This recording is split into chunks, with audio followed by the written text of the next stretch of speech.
Só queria chamar a atenção que todos sabem que a seca está assolando todo o município. Então existem poucos reservatórios de água. Tem que dobrar atenção no período da chuva, onde, por exemplo, você vê uma tampa de uma garrafa PET, ela é um depósito de foco de mosquito está dentro. Quando chove, se ela tiver exposta, ela vai encher uma casca de ovo, um recipiente de margarina vazio. Então ainda está bom, porque está ruim a seca, mas não está tendo muita água. Quando chover, a tendência é aumentar bastante o índice e aumentar os focos. Porque você vê uma tampilha de garrafa é um depósito de mosquito está dentro. E chamar a atenção de vocês também para os sintomas.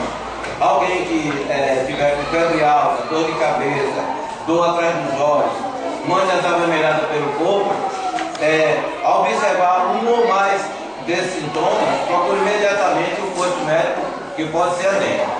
E que todos, porque, como falo, o governo gasta milhões de dinheiro no horário nobre da televisão para falar só sobre prevenção.